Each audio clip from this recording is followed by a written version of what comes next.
Drama hukum mantan Jaksa Agung Muda Tindak Pidana Khusus, Febri Adriansyah, tampaknya masih jauh dari kata selesai. Setelah sebelumnya tidak memenuhi panggilan penyidik dengan alasan kesehatan, kini Kejaksaan Agung kembali melayangkan panggilan pemeriksaan. Bedanya, kali ini pesannya jauh lebih tegas. Jaksa Agung Muda Bidang Pengawasan, Rudy Margono, menyatakan bahwa apabila Febri kembali tidak hadir tanpa alasan yang sah, penyidik dapat melakukan upaya paksa sesuai ketentuan hukum yang berlaku. Artinya, ini bukan lagi sekedar surat panggilan yang bisa dipandang sebelah mata. Pada hari ini, yang bersangkutan kita panggil kembali. Yang pertama tidak hadir, yang kedua hari ini. Dan jika memang tidak hadir, sesuai pasal 28 KUHP, penyidik dengan bantuan pejabat yang berwenang bisa menghadirkan dengan upaya paksa. Jadi sampai lukis hari ini penanganan perkara mantan Jampitsus tetap berlanjut. Sesuai dengan penyerahan 3 perkara dari penyidik Polda dan Polres, kami pelajari hampir 2 minggu sampai hari ini lalu. Kami tetap bekerja dari segi teknis mengasesmen seluruh alat bukti yang ada, mengasesmen barang bukti yang ada. Kasus yang menjerat Febri sendiri bukan perkara kecil. Mantan Jampitsus itu tengah menjalani proses hukum sebagai tersangka dalam perkara dugaan korupsi yang juga disertai penyidikan dugaan tindak pidana pencucian uang atau TPPU.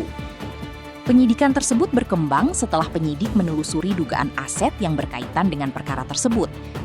Namun, hingga kini proses pembuktiannya masih berjalan dan belum ada putusan pengadilan yang berkekuatan hukum tetap. Yang membuat situasi semakin menarik, di tengah proses hukum yang terus bergulir, Febri justru ditinggal oleh pengacara kondang Hotman Paris. Ya, pengacara yang sebelumnya tampil paling depan membela Febri, kini resmi mengundurkan diri sebagai kuasa hukum.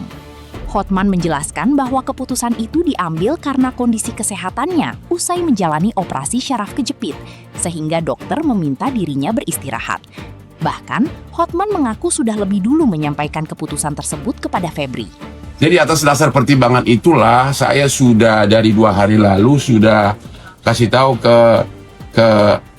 klien saya, sekarang jadi mantan Febri Jampitsus, saya mengundurkan diri, sudah ngomong dari 2 hari lalu, tapi beliau menghimbau kalau bisa beberapa hari lagi. Tapi kalau otak saya terus mikir dan badan begini, aku takut makin parah. Ya, ini ibu tadi bikin aja. Hah? Di pemeriksaan pinggangnya masih sakit. Ini sakit, gitu loh. Kalau biasanya seorang kuasa hukum menjadi tameng paling depan saat klien menghadapi badai perkara, kali ini tameng itu justru mundur ke belakang. Alhasil, publik pun bertanya-tanya, siapa yang kini akan menjadi ujung tombak pembelaan Febri dalam menghadapi penyidikan yang semakin intens? Di sisi lain, Rudy Margono memastikan bahwa penanganan perkara tetap berjalan sesuai prosedur. Ketidakhadiran pada panggilan pertama karena alasan sakit tidak otomatis menghentikan proses hukum.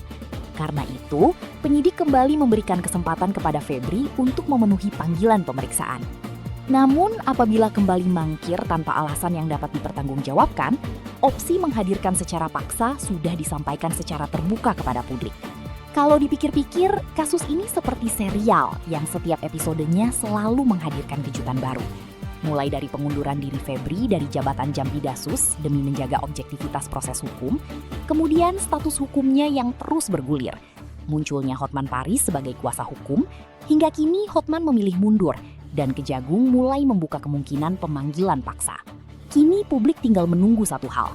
Apakah Febri akan memenuhi panggilan penyidik dan memberikan keterangannya, atau justru babak berikutnya benar-benar menghadirkan upaya paksa seperti yang telah disampaikan Kejaksaan Agung. Yang jelas, proses hukum masih berlangsung. Semua dugaan yang diselidiki saat ini masih harus dibuktikan di hadapan hukum, sehingga asas praduga tak bersalah tetap berlaku, sampai ada putusan pengadilan yang berkekuatan hukum tetap. Pastikan